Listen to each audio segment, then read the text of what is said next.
it's a great, great morning, the first day in heaven when you stroll down the golden avenue. There are mansions left and right, and you thrill to every side, and the saints are always smiling, saying, how do you do? Oh, it's a Amen. great, Good morning po great sa ating morning, lahat. the first And day happy in heaven Wednesday when morning. you Ito po yung realize lingkod, you're Papa working Jong. days I'm are from through. CBC Singapore Outreach You'll to be glad Ministry you ng were not CBC San Pedro idle, so Laguna time to read under your the Bible. leadership of our It's a Pastor Doc great Daniel. morning Welcome po for sa ating live stream. you. Tayo po ay saglit na manalangin. I hated to awake. Let's bow our heads in prayer. Father in heaven, Lord, we bless you. We thank you, God, for your goodness to us. Thank you for the good night rest. Thank you, Lord, for waking us up, Lord God, for this brand new day. You bless, Lord God, this morning's live stream devotion. You bless your people, O Lord, that will be joining. I pray, O Lord God, that you would let the message speak to their hearts this morning, O Lord God, and encourage them for the rest of the day. And I pray, O Lord God, that that you'll give us a victory, forgive us our sins. In Jesus' name we pray. Amen. Okay. Share ko po muna yung ating live stream. Oh, it's a great, great morning, your first day in heaven when you realize your worrying days are through. You'll be glad you were not idle, took time to read your Bible. It's a great morning, what a happy day. Muna yung ating live stream. Okay, so batiin natin ang ating mga kasama. We have Sister Tere, good morning sa iyo. And also kay Sister Jayan, good morning. Kay Ate Cecil, good morning. And also kay Mama Maris, may buntag. And also kay Sister Joffin, good morning. Sister Anlin, good morning sa iyo. And kay Sister MJ. Amen, good morning. Okay, so with that, tayo po'y dumako po sa ating message ngayong umaga. 1 Corinthians po tayo. 1 Corinthians chapter 14. 1 Corinthians 14 in verse 40. Okay? Yung pinakahuling verse po. Sabi po dito, let all things be done decently and in order. Let all things be done decently and in order. So ngayon po ay ngayon po ay Wednesday. So Wednesday we talk about worship. And the title of the message this morning is Worship Deserves Order. Worship deserves order. Right? Tayo po muna yung manalangin. Father in heaven, Lord, we bless you.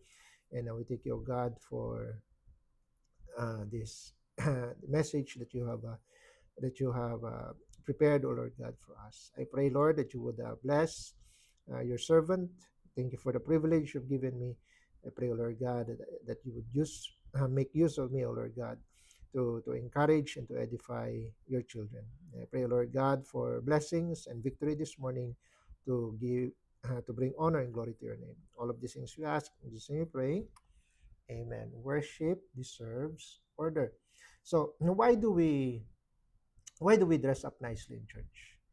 Diba? Why do we promote punctuality? Ano? Why do we want the people to arrive on time? Why do we sing conservative songs at hindi yung mga instead of mga style ng sanlibutan, di ba? Well, the answer is simple. Because of decency and order. Di ba? We know that worship deserves reverence. Worship, when we talk of worship, the word worship there, no, speaks about respect and reverence already. And reverence demands things to be in order. Di ba? Ang worship natin is not just yung worship service natin is not just a social casual gathering. No, it's our time to meet God and his people. Amen. So when we worship, we declare God's word. Amen. We honor his name. We encourage we encourage one another. Amen. Kasi if we are careless, no, if we become chaotic in our worship, then what we're doing is we're sending a message or a wrong message about the God that we serve. Amen. I mean, dito sa I mean in context, no, dito sa binasa natin sa 1 Corinthians 14, Paul is correcting the church in Corinth for the disorder na meron sa churches nila. Kasi anong ginagawa ng mga tao? People were speaking all at once. 'Di ba? Yung iba gustong mag-draw ng attention sa kanilang sarili, no? If you look at the verses, no, let's look at verse uh 20 saan dito yan? 20 28. Look at verse 28. Sabi dito, no, if verse 27, if any man speak in an unknown tongue, let it be by two or three by and by that course, and let one interpret. So ang nangyayari kasi, nagsasapawan yung mga tao, especially in their speaking of tongues. 'Di ba? Ang nangyayari is instead na merong order, no, speaking of one by two. I mean hindi lang sa tongues ito, even in their prophecy, no? Nagsasapawan sila. Hindi sila, no? They are not in order in their worship. And so inaddress ito ni Apostle Paul, no? Yung mga women, they speak and they interrupt, no? And so there's lack of order in the church of Corinth. And so inaddress ito ni ni Apostle Paul sa kanyang, no, sa kanyang dito sa letter, no, to the first Corinthians. Sabi dito sa verse 29, no, let the prophet speak two or three, and let the other judge. If anything be revealed to another that sitteth by, let the first hold his peace. Diba? So kumbaga, kung merong nagsasalita, let people hold their peace or manahimik. No, look at verse 34. Let your women keep silence in the churches, for it is not permitted for them to speak, but they are commanded to be under the law, or also say it under obedience, as also saith the law. And if they will learn anything, let them ask their husbands at home, for it is a shame for women to speak in the church. Kasi ang nangyayari sa kanila, whenever there's tongues, whenever there's prophesying, di ba? Merong mga women sa Church of Corinth na kung saan they interrupt, the speakers. Kaya nga, ano nangyayari? Anong resulta? Nagkakaroon ng confusion. Look at verse 33. For God is not the author of confusion, but of peace, as in all churches of the saints. Amen? Kailangan merong order to avoid confusion. Kaya nga, let all things be done decently and in order. Yun yung problema. Kasi kahit sa church, sa mga other churches ngayon, they fall into the same trap. Di ba? Nagkakaroon sila ng mga spectacles. They are loud, they are chaotic. Anong nangyayari? They are self-focused. Ang palusot pa nila is sabi dito sa verse 5. Sabi dito sa verse 4. For he that speaketh in an unknown tongue edifieth himself. As if para bang this is a positive thing. No. Ang purpose po ng church is to edify one another, not to edify yourself. Amen? Kaya kung ikaw naman ay kung sarili mo lang ang ine-edify mo, mabuti pang manahimik. Amen?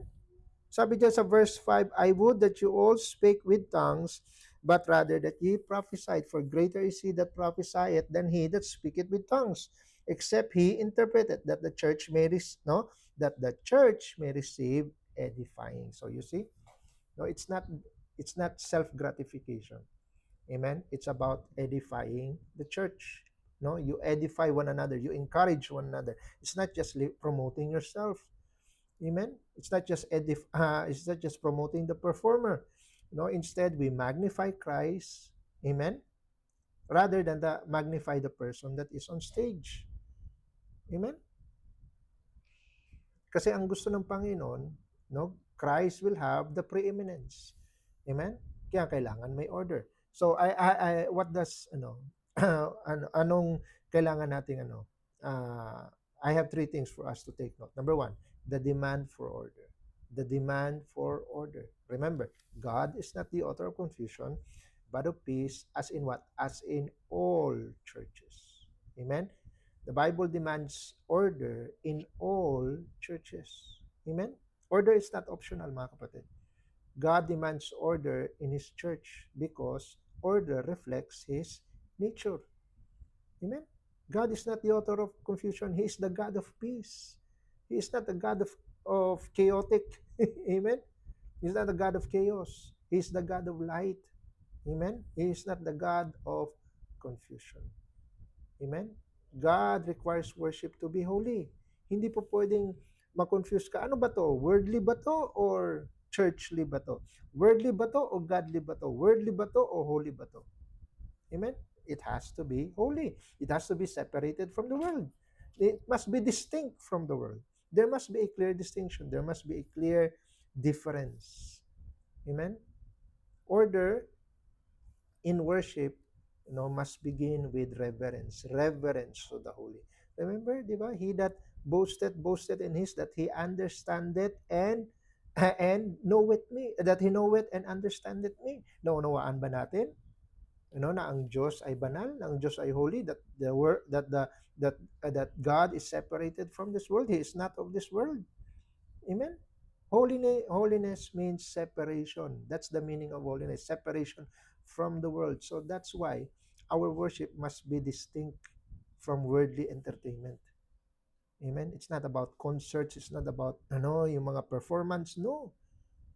It must be distinct. It must be different from the world.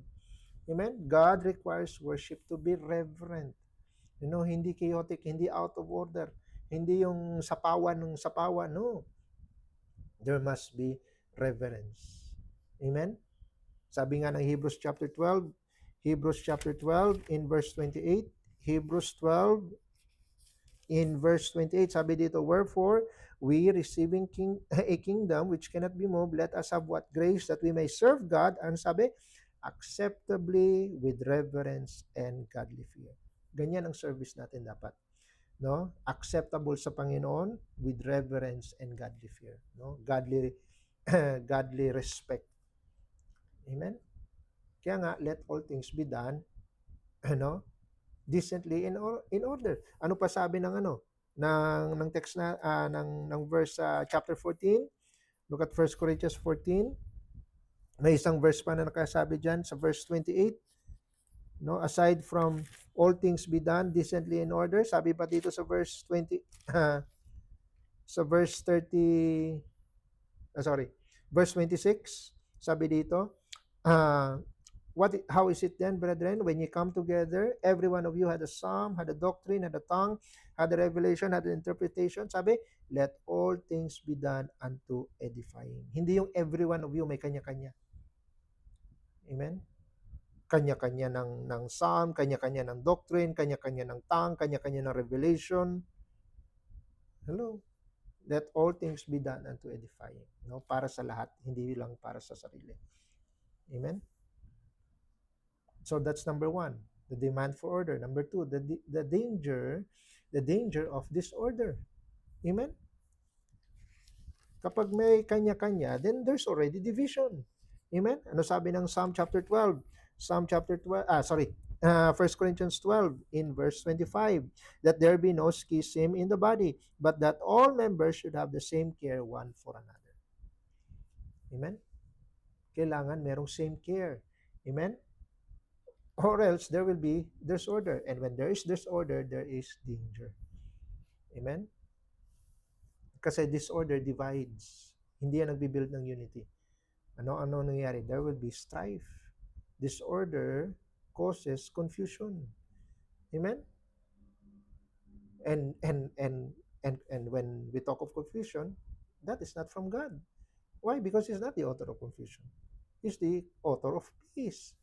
Kaya nga pag ang service chaotic, kapag ang service wala sa order, kapag yung mga bisita, ano nangyayari? Confused.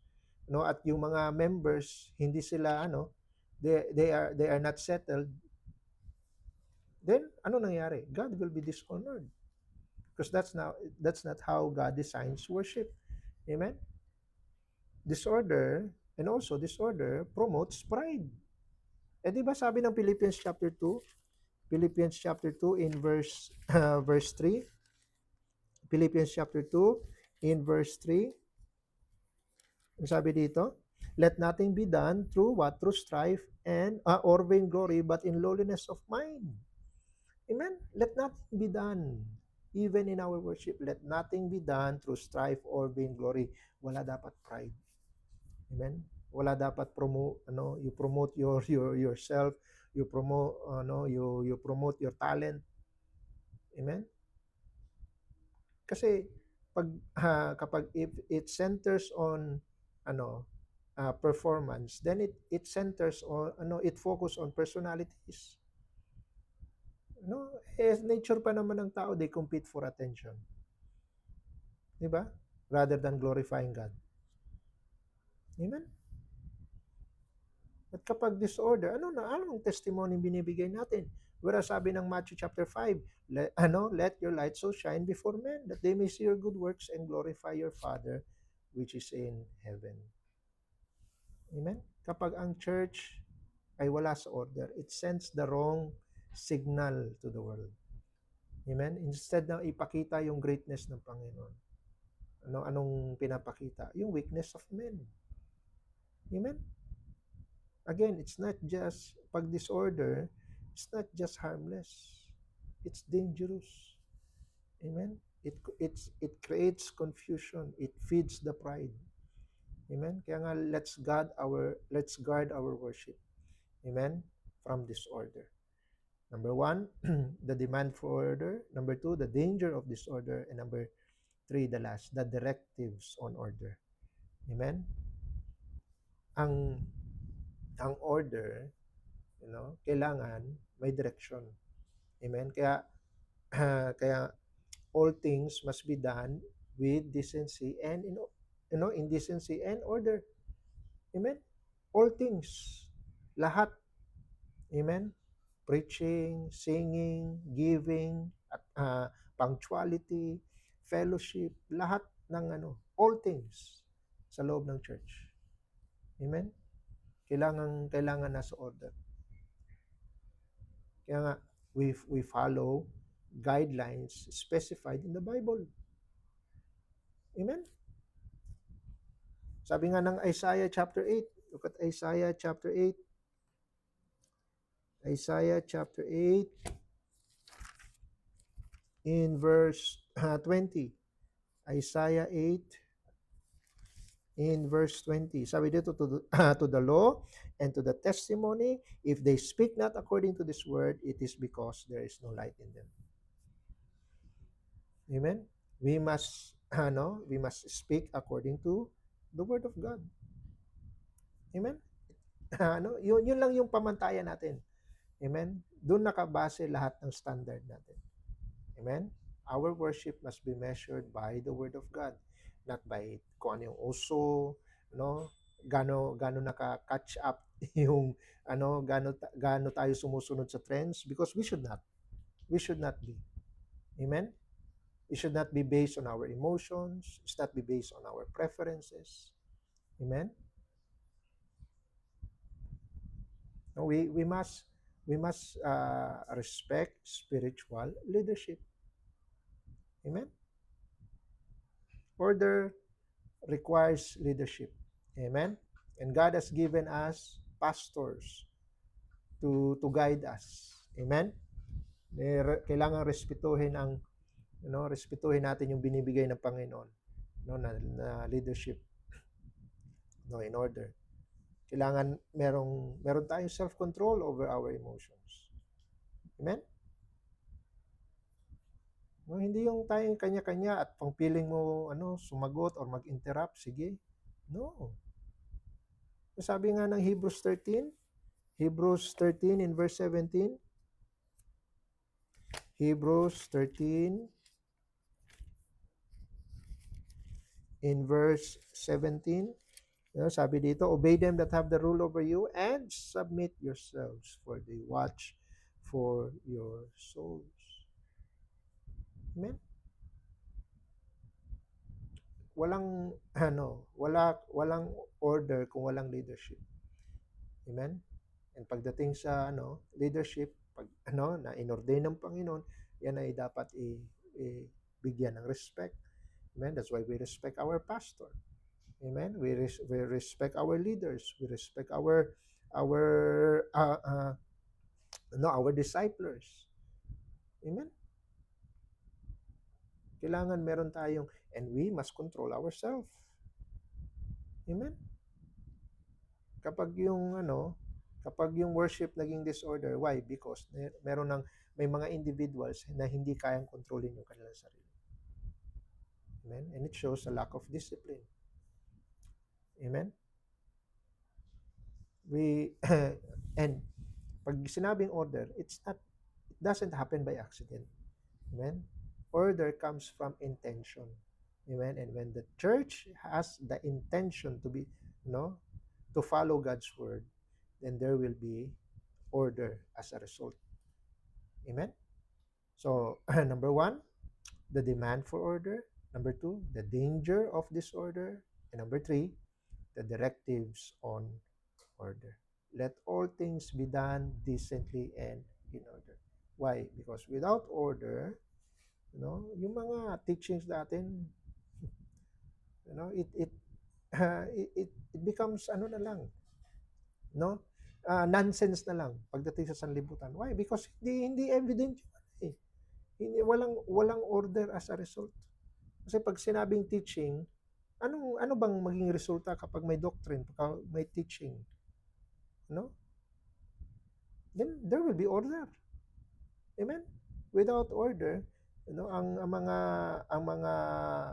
mga leaders na magiging self-promoter na lang. Di ba? And without order, ang congregation mapupunta lang sa confusion. But with order, God is glorified. Amen? And the people, they are edified. Kaya nga our worship deserves order because God is a God of order. Amen? Let's give Him nothing less than what is reverent, what is decent, what is orderly worship. Amen? Every time we gather together, let's give God what He deserves. Amen? Kasi if our worship is ordered by the Word of God, then our lives, our testimony will reflect His glory. Amen? Lalo na in this day and age na kung saan confusion is very prevalent. Let all things be done decently and in order. Amen? Type mo na line. Father in heaven, Lord, we bless you. And we thank you, O God, for the message this morning. Thank you, Lord God, for reminding us that worship must have order.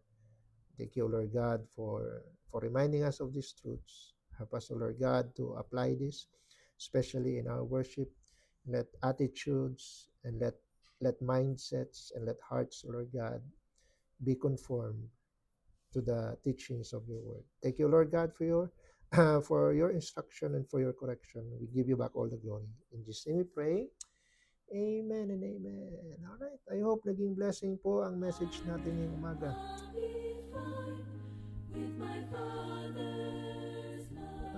Okay, batiin natin ang ating mga kasama. Okay, so we have Ate Edith. Hello there, good morning. From Midsayap, we have Ma'am Irene and Brother John Ray. And Buntag, Sister Laila, good morning sa iyo. Mama Edgy, amen. Ma'am Buntag, Sister AJ is also with us. Good morning. Ma'am Serenisa Tanyo, good morning po sa inyo. And Sir Jason Aroy, good morning. And also kay Sister LV, good morning. Sir Herbert, sir, good morning. And then kay Ma'am Joyce Catolos, good morning. Kay Ma'am Casey also, good morning. Kay Mrs. Cadayona, hello po, good morning. Kay Nanay Rose Costa, good morning po sa inyo. Alright, thank you po for joining our live stream. Amen. Kaya po nga po ng announce po dati, we are trying to shorten our our live stream devotion para mas lalo maging concise and ready para ito sa mga OFW na ready to go. Amen. Papunta sa work at meron tayo meron kayong baon-baon na salita. Amen. As you go to your work. Amen. Okay, so with that, tayo po ay magwakas po sa before that, members, ang ating prayer meeting mamaya ay sa Mission House gaganapin sa Aljunid. So, kita-kita po tayo doon mamaya. Alright, tayo po ay magwakas po sa panalangin. Father in heaven, Lord, we bless you and we thank you, O God, for speaking to us this morning. May you bless your word that you have given. And I pray, O Lord God, that you would bless the rest of the day. And Lord, may you give us protection and guidance, wisdom, O Lord God, even as we go to our work. Give us strength to fulfill our duties and our tasks throughout the day. And I pray, O Lord God, for our loved ones. May you keep them safe, especially the children, O Lord God. And also for those who are going to work, going to school, give them, O Lord God, your traveling mercies. And I pray, O Lord God, for our prayer meeting tonight. May you bless your people that will be coming in and joining us in fellowship, O Lord God, and in prayer. I pray, O Lord God, that you would once again send revival through the message tonight. And I pray, O Lord God, for victory. Bless the outreach. Bless our pastor and the church in San Pedro, and as well as its missions and outreaches, Lord. Thank you for this live stream program. Again, Lord, we pray that you continue to use this as a blessing and a help to your people. And Lord, we give you back all the glory. Forgive us our sins. In Jesus' name we pray. Amen and amen. All right, thank you po for joining. God bless you all. We are dismissed.